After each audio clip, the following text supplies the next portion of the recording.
It's Take Two with Jerry and Debbie is where the talking will take place for the next 54 minutes or so. But you are a key player in that. So we'll give you a phone number. We have a topic for today. And we look forward to you calling in and sharing very impactful life experiences on today's topic. Here's the number. It's 833-288-EWTN. 833-288-3986. I'm Jerry Usher with Debbie Georgiani. Thank you. Yes, this is going to be an exciting show. It was suggested by one of our listeners, Meredith. She is a young adult, very successful in her own right. I just love everything that she's accomplished in her probably about short 29 years. I think that's pretty awesome. And she was sharing with us that she has a difficult time being with her peers. She has a very large group of friends, and they do not share the same values as she does. She wants to continue on what she learned in her home when she was growing up of a conservative nature, conservative values. And she has a lot of strong, wonderful, solid opinions about things, but she cannot share them with her peer group. So we decided to do a show because she suggested it. She says, you should do a show for millennials because you have young listeners. And she can, they're young because Jerry and I are up there in age a little bit, so we can say they're young.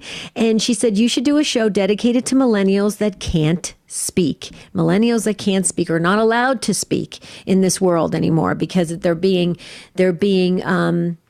how would you say it, Jerry? Just shut down, or even criticized and tormented even because, when you just even make a comment about something that you truly believe in from your heart, what's the first thing that happens? Oh, you're a hater, you're a bigot, you're a racist, you're this, you're that.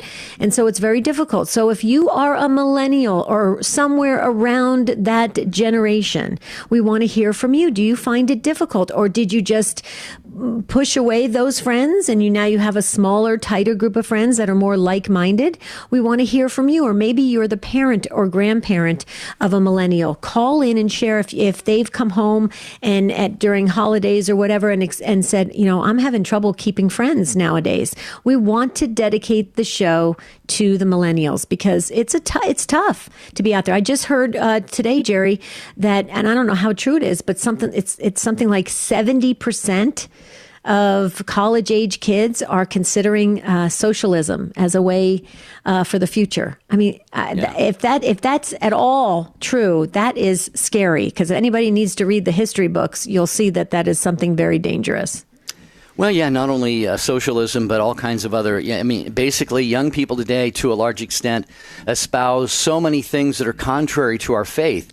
And that's not slamming them. It's just simply, it's a reality. They have come through today's school system, the social structure, the cultural influences upon them, the media, their gadgets, smartphones, social media, and stuff like that. And so, yeah, it really is swimming upstream. So if you are a millennial and you find it difficult in your circle of friends, maybe at work, do you find find a little bit of resistance at work because people know that you're a devout Christian, or do you find actual persecution? Maybe you've been, discriminated against in the workplace. 833-288-3986.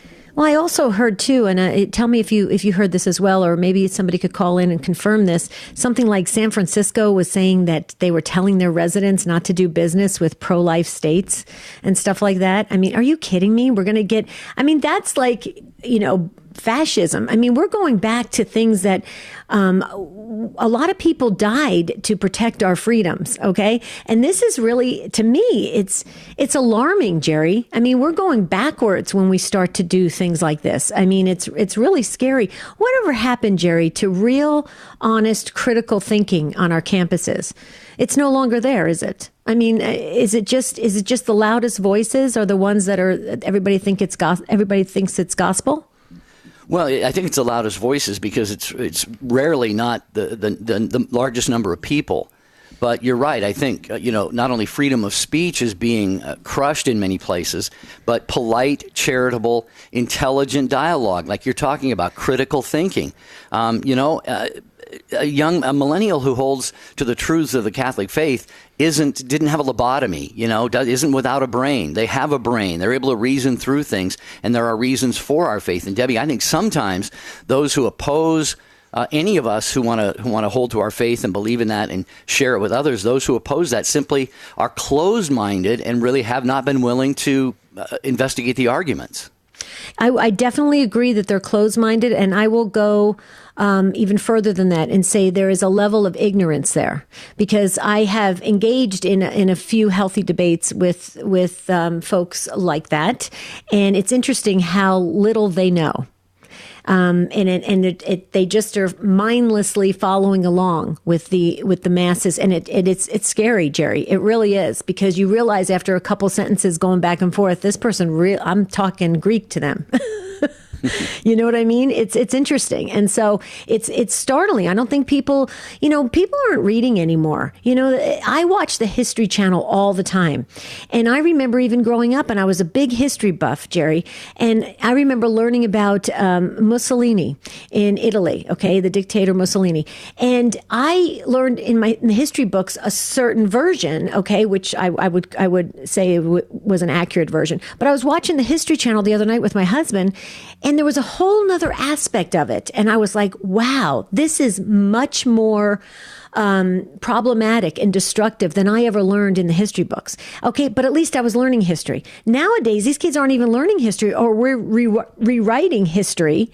Okay, so what are they learning, Jerry? I'm very concerned. If I had the time, which I don't, I would love to just pop into different classes and just see what these kids from all ages, from kindergarten all the way up to college, what they're really learning. It would be eye-opening. I'm sure it is. Mm-hmm. So that's the table is set about as best we can here, folks. So millennials, we're asking you especially to call in today. And that would be, what is that? That's about the mid-20s to late 30s age group. Is that what millennials are? What are we, by the way? What are we, Gen Xers or... We are we Gen X? I don't know what we are. We're not baby. Well, you might be a baby boomer. Are you boomer? Part of the baby boomer? I no? Might be. You know what? On the break, I'm going to look up the categories for our ages. But I think they've labeled the Gen Zs now. We're down to Z. Wow. Gen Yers, where Gen do we Z? go from there? Back to A? 833-288-3986. Millennials, do you have reservations about sharing your faith? Do you get shouted down? Do you feel uncomfortable trying to share your faith? Share it today on the program. Have you ever heard of the Pontifical University of St. Thomas Aquinas, the Angelicum in Rome? It's the Roman alma mater of none other than John Paul II and the soon-to-be beatified Venerable Fulton J. Sheen. Our university is not only a place of study, the Angelicum is the only pontifical university in Rome which offers all-day Eucharistic adoration for our 1,000 students, 200 professors, and 63 friars, a practice that has continued uninterrupted since 2002. This is Father Benedict Kroll, the Director of Mission Advancement for the Angelicum in Rome. Learn more at angelicum.it. Hi, I'm Doug Keck, inviting you to join me next time when our guest author is Jennifer Roback Morse, author of The Sexual State, How Elite Ideologies Are Destroying Lives and Why the Church Was Right All Along. You can't think of any society that says we're going to incentivize unfaithfulness. But we do. Our divorce courts incentivize unfaithfulness. It's completely crazy. EWTN Bookmark with Doug Keck brings you the best Catholic authors. Saturdays at 4:30 p.m. Eastern, Sundays at 9:30 a.m. Eastern on EWTN Radio. Here's a thought from Mother Angelica's perpetual calendar. You can't get to heaven disliking one person. Oh, dear Lord, you can't even dislike one person. Now, unless we overcome that totally and really love everybody, we're going to spend some time in purgatory. Mother Angelica's perpetual calendar features an inspirational message for each day of the year. It's available from the EWTN Religious Catalog at EWTNRC.com.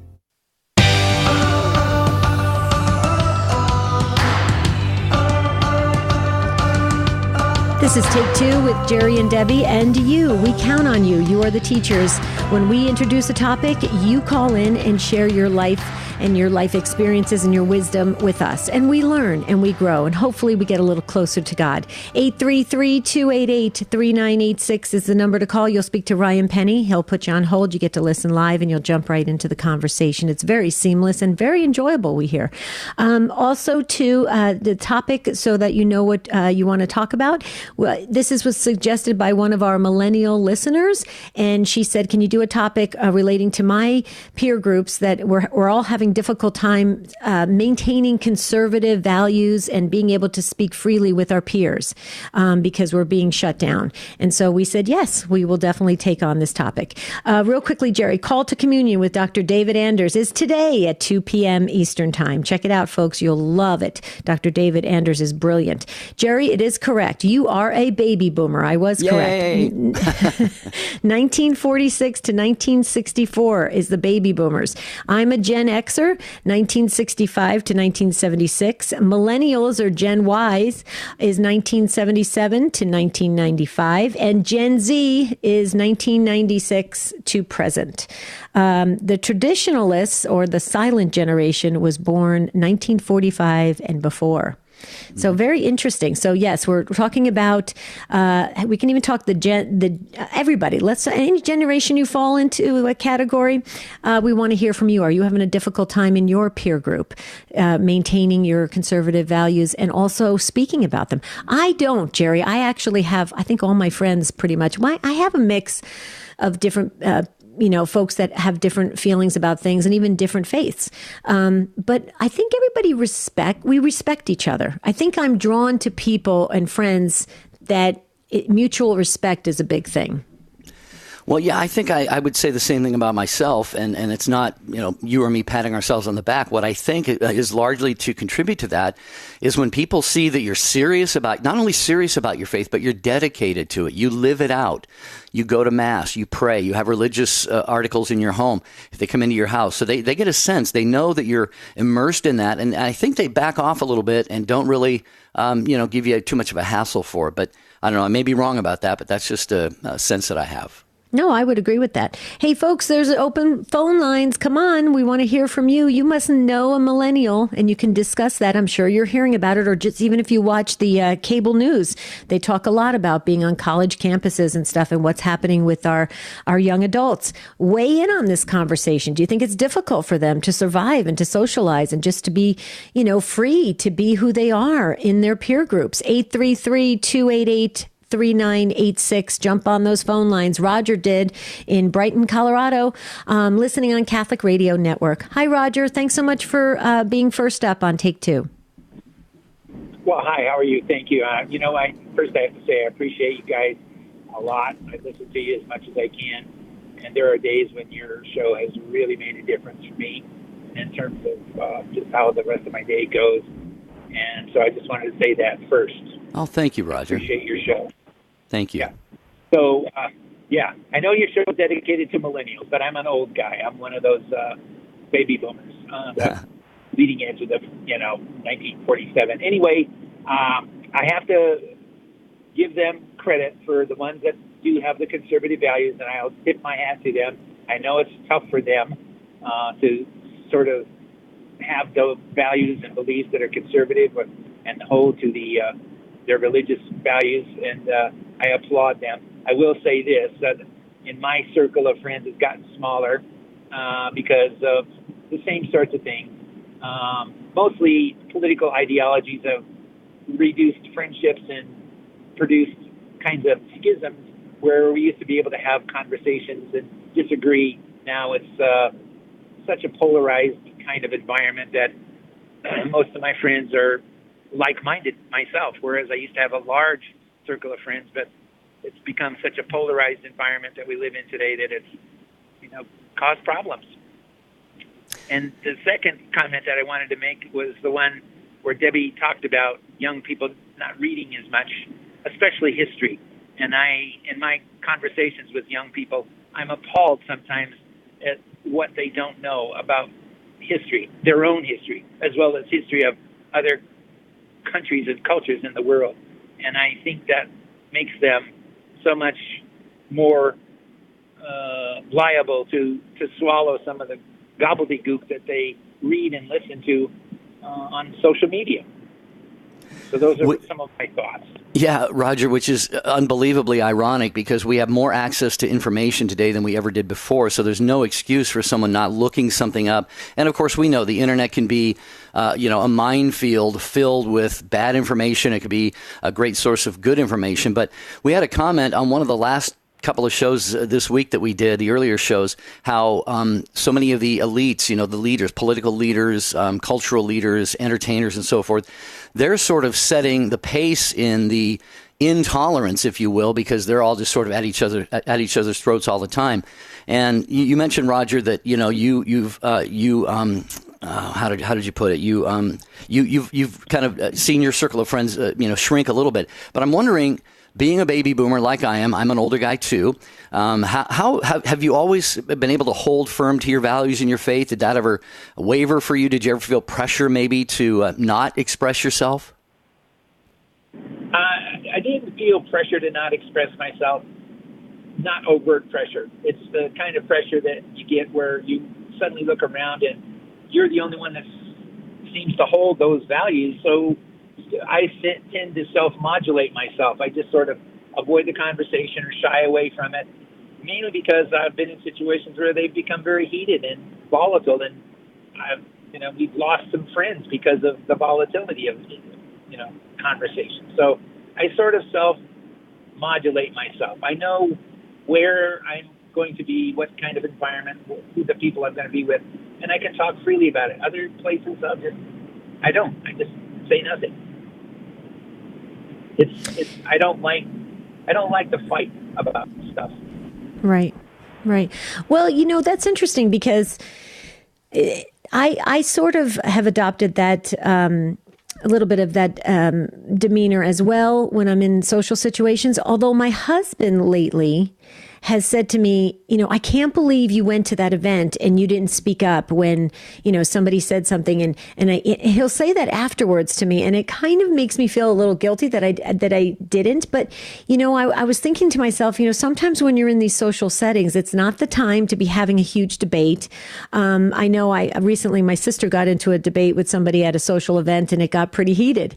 And it was, and I guess maybe that's what I don't want to have happen, because I don't want to, you can't really dive deeply and really work through a lot of these things when you're passing by somebody, at walking around at an event. So I think what I do, Roger, do you do this as well? And Jerry, I act and I try to be the best Christian I can be. And I try to really show the most joy.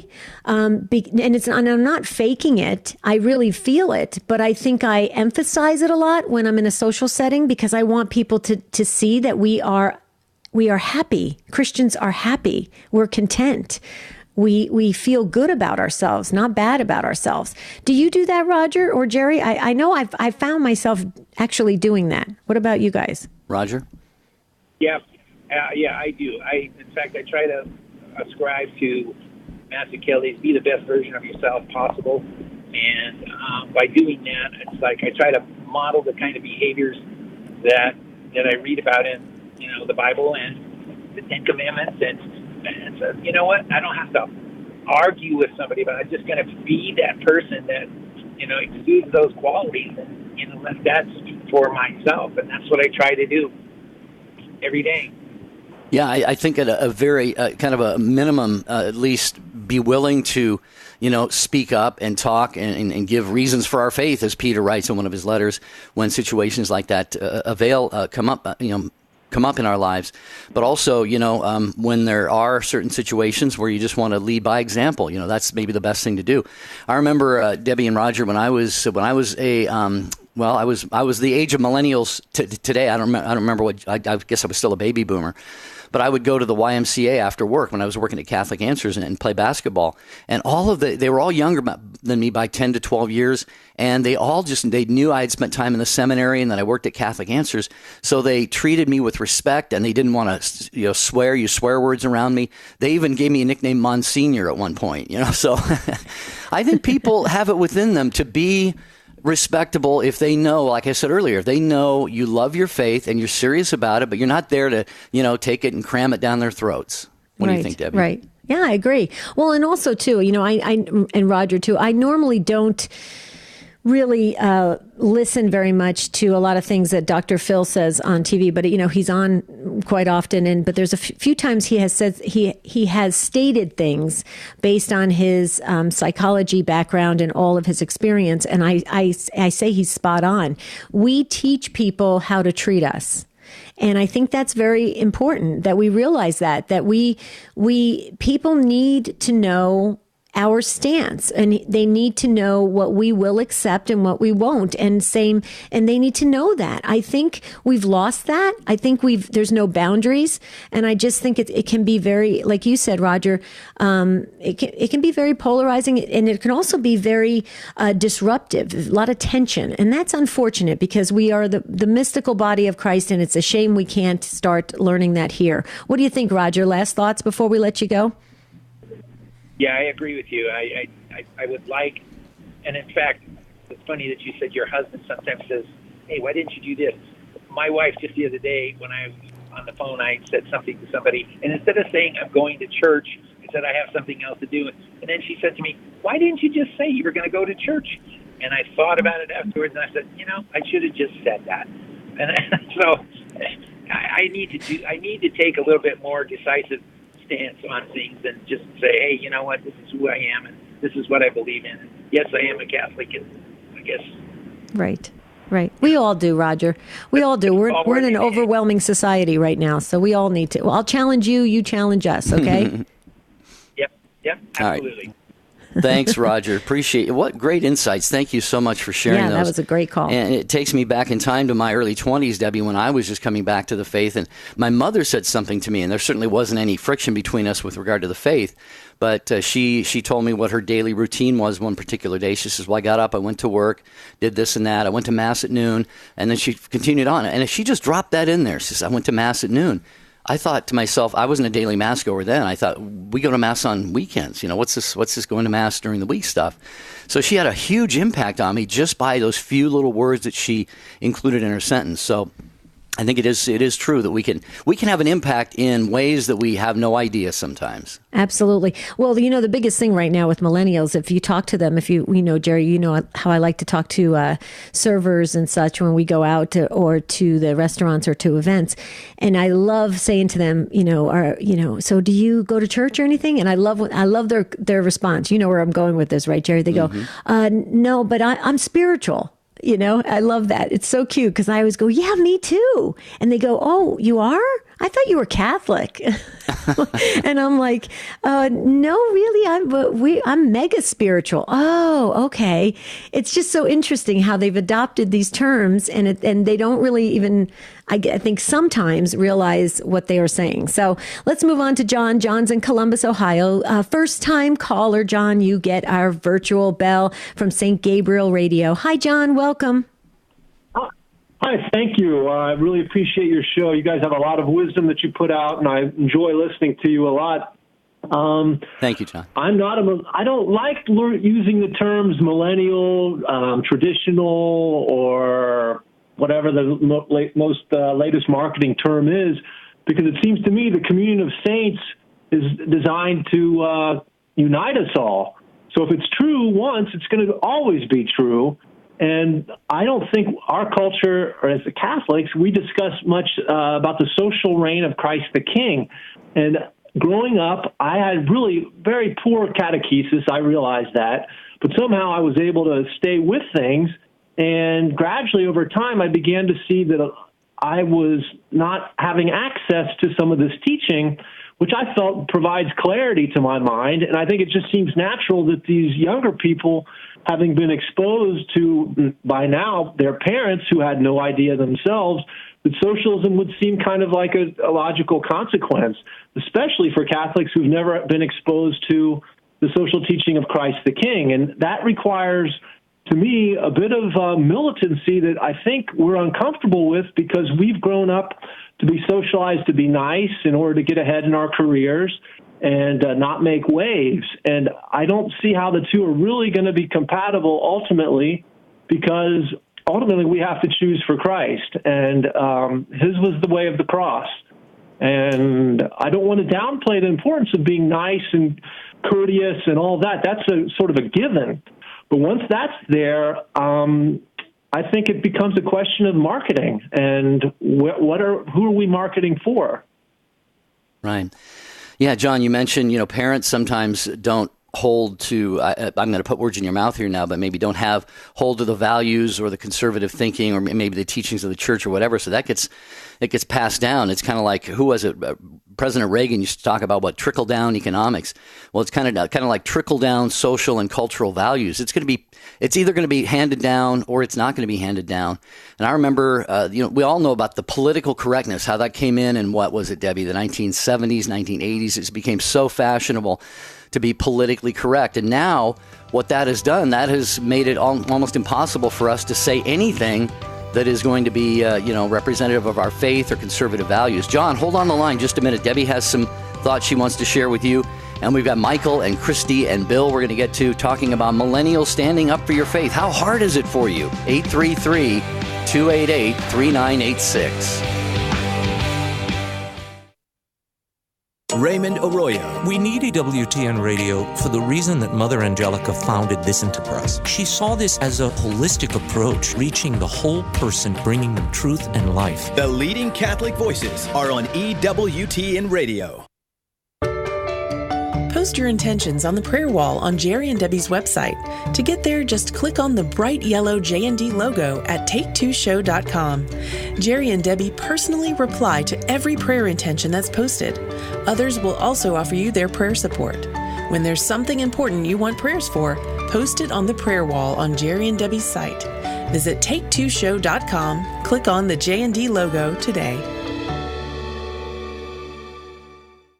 There's nothing like EWTN's National Catholic Register. Revealing, engaging, inspiring. The most comprehensive news of the day from a Catholic perspective, with the moral authority that comes from being faithful to the teachings of the Catholic Church. And in the words of our founder, Monsignor Matthew Smith, a paper that will always be loyal to the Church and has no selfish axe to grind. Because the truth when the Register was founded in 1927 is still the truth today. The award-winning National Catholic Register helps readers engage the culture with confidence in the saving and sanctifying gospel of Jesus Christ. Get 6 free issues today by ordering online at ncregister.com/radio or call 800-421-3230 and mention code RADIO. That's 800-421-3230 and mention code RADIO. The National Catholic Register. Read faithfully. Tomorrow on More to Life. Boo!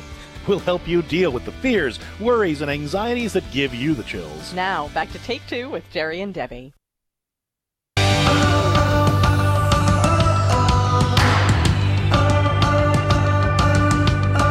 so glad you're with us on Take Two with Jerry and Debbie. We're talking about if you just feel very uncomfortable being yourself, truly conservative or Christian in your peer group. And we're talking to, John. John's on with us from Columbus. I thought we lost you, John. I'm so glad you stayed with us through the break in Columbus, Ohio on St. Gabriel Radio. Oh, good. And Jerry, were you finished sharing your comment? Because I have something to say that is interesting about what kind of, John, what you were sharing really hits home with me because in religious education, I have had many monthly meetings with the parents of junior high and high schoolers. And I would say to the parents all the time, please, I'm asking you, just don't just jump through the hoops to get the sacraments and then think that you understand truly what it is to be a Catholic Christian in this world.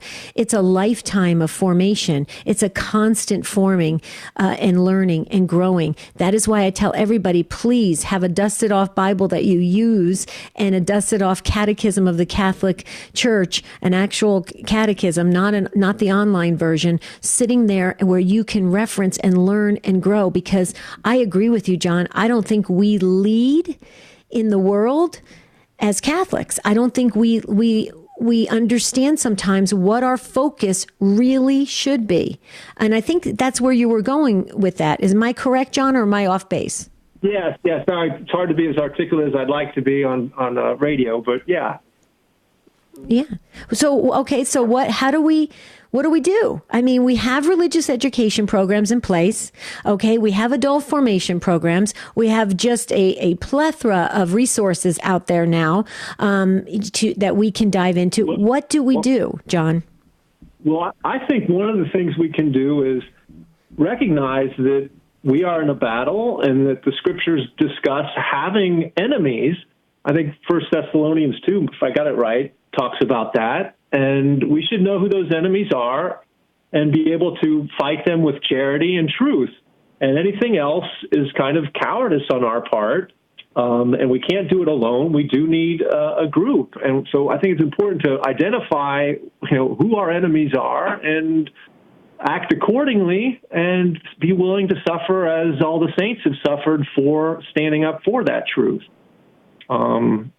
It will be joyful, but it will require suffering. And I don't think it's real popular. I know I certainly cower from it myself.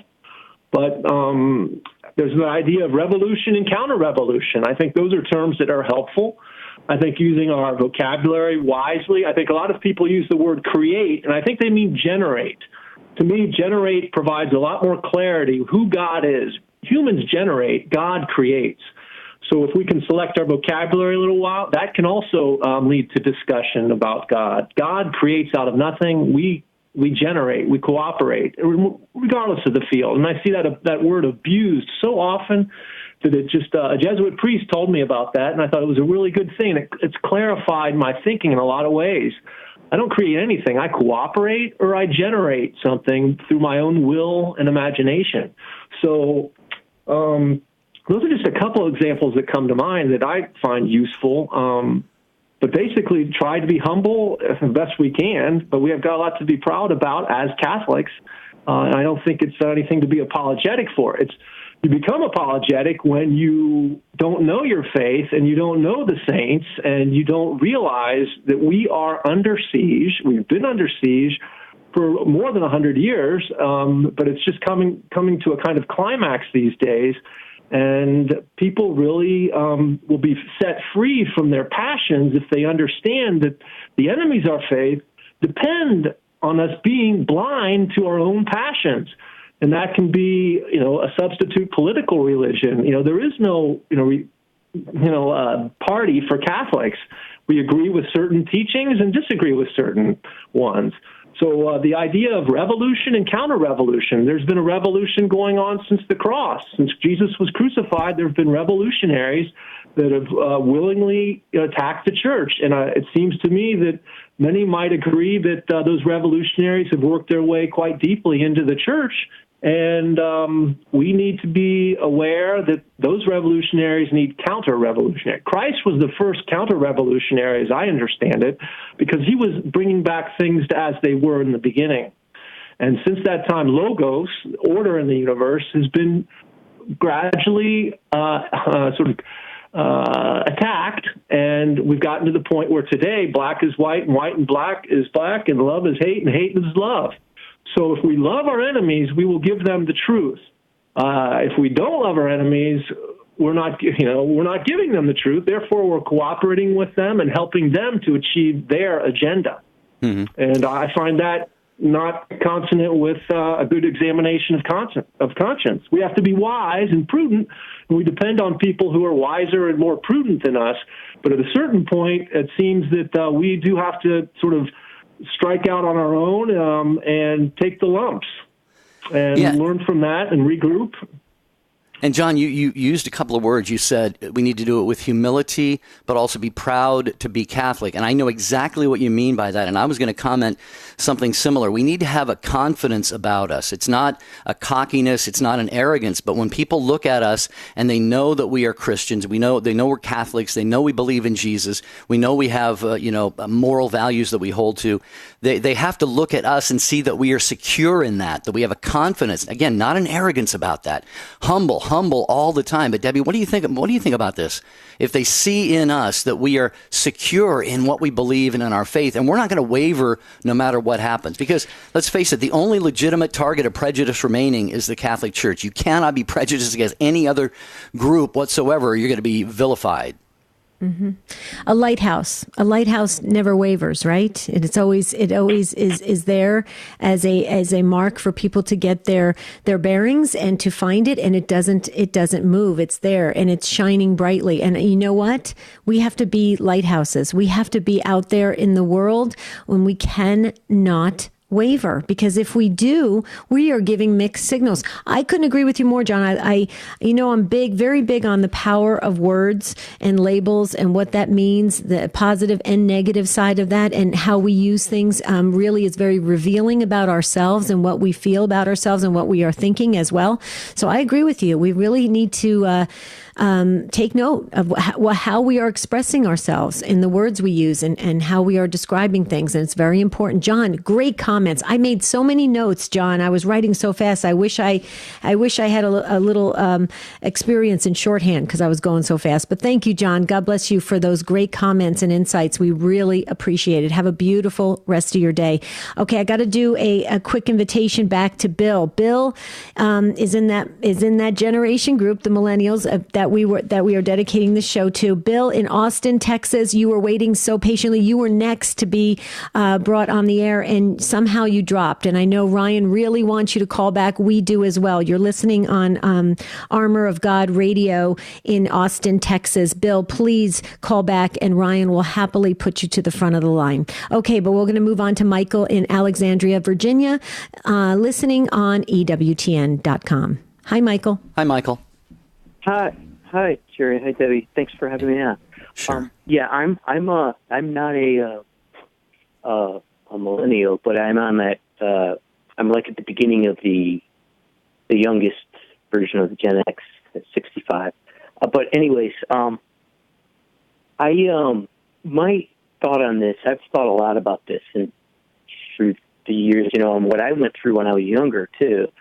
I just think that getting involved in something at church, for example, like Legion of Mary or something, don't be afraid when you're younger to get involved in these things.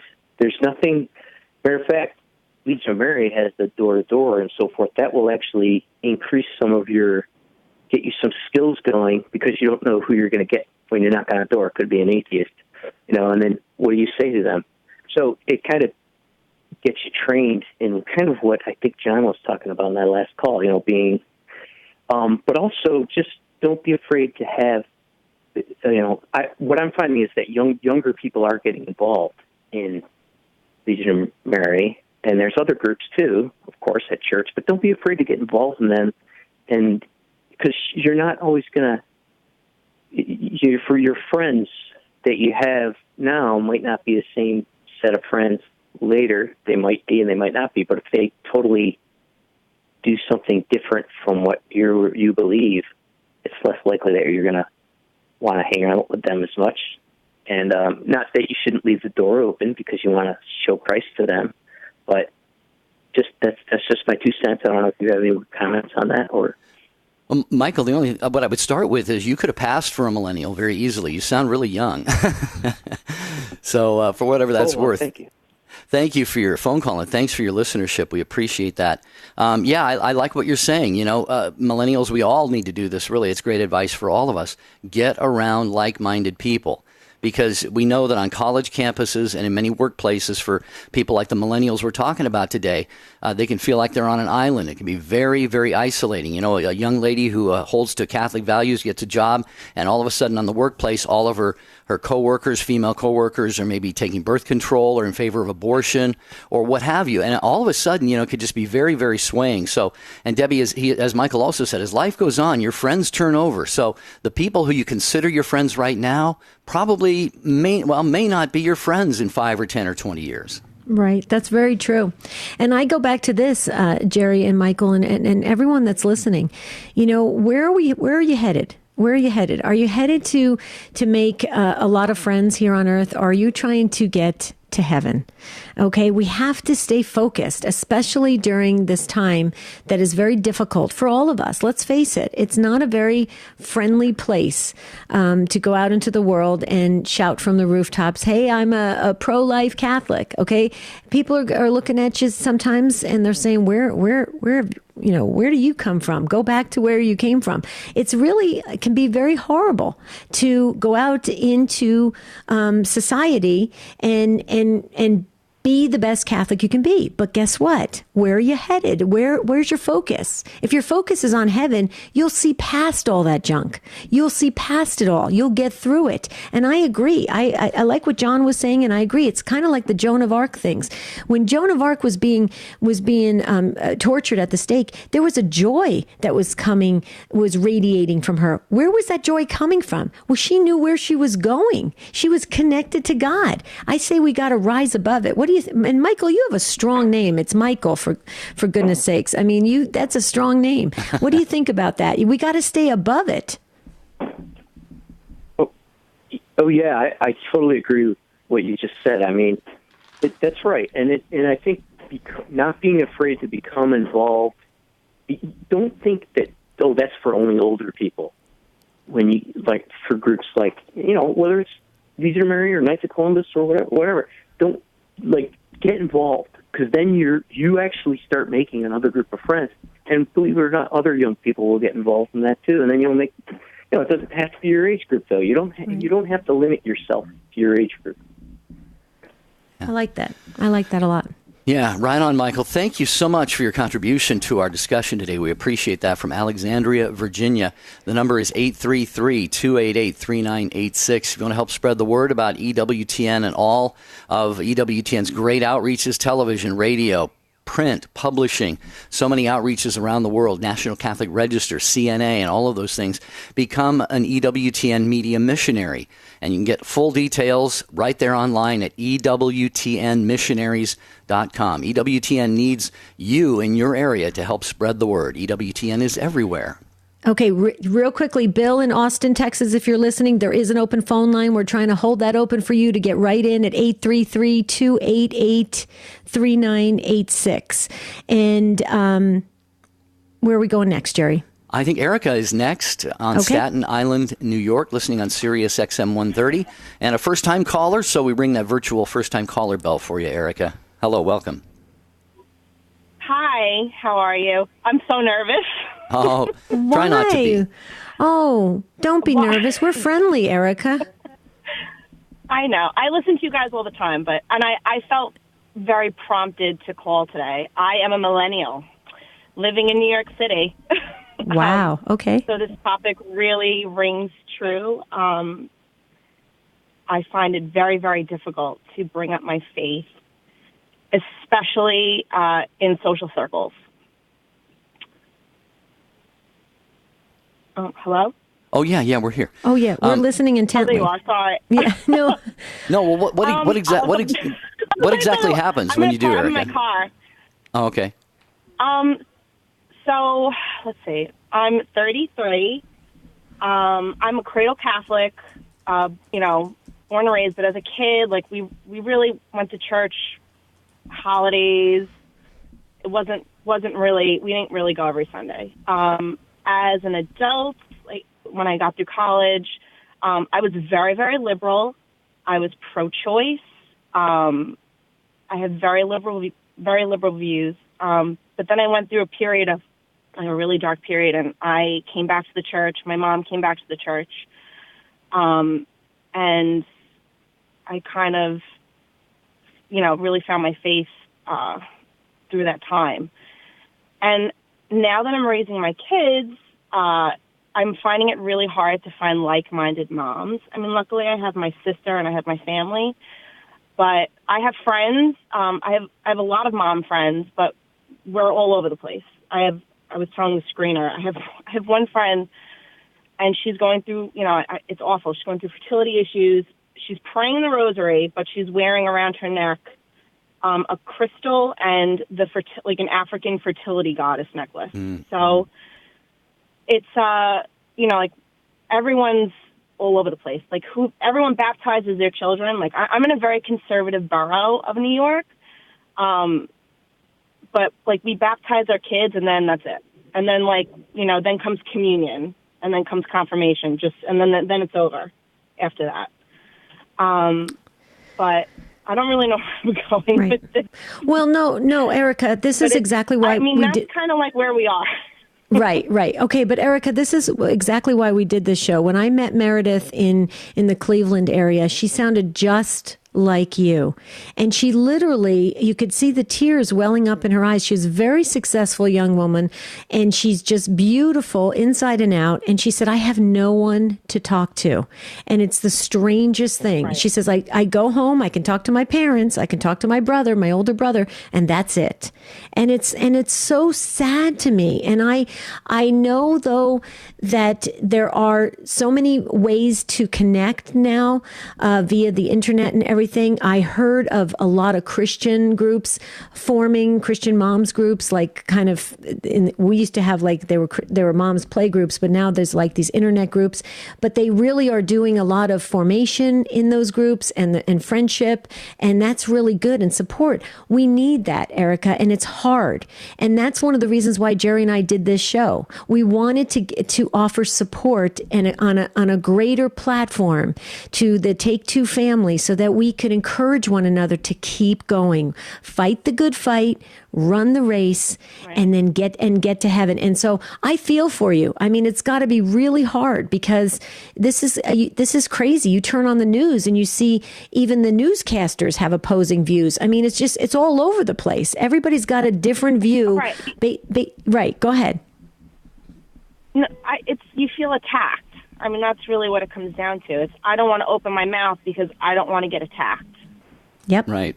I mean, I sat down at a meeting with two women, a business-oriented meeting, and she started talking about the abortion law that was passed in New York and how wonderful it was, and how, she had an abortion, and I just sat there and I thought I was going to cry, because she was just going on and on about how great it was, and I was like, I need to leave this right now. I was afraid to speak up, because I didn't want to get attacked. Like, it's wrong. I should have spoken up, but I was just so, like, I was singled out. There was two women like going, yeah, that's right, and I was sitting there like, oh my God, what? Well, I can't do this.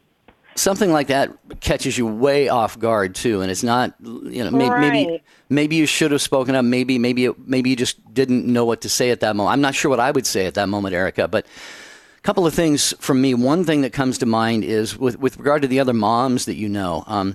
Perhaps you can focus on the things that you all have in common. Okay, you've all got kids. Kids get sick, they get runny noses, they catch colds, you change their diapers, you want to keep your marriage strong.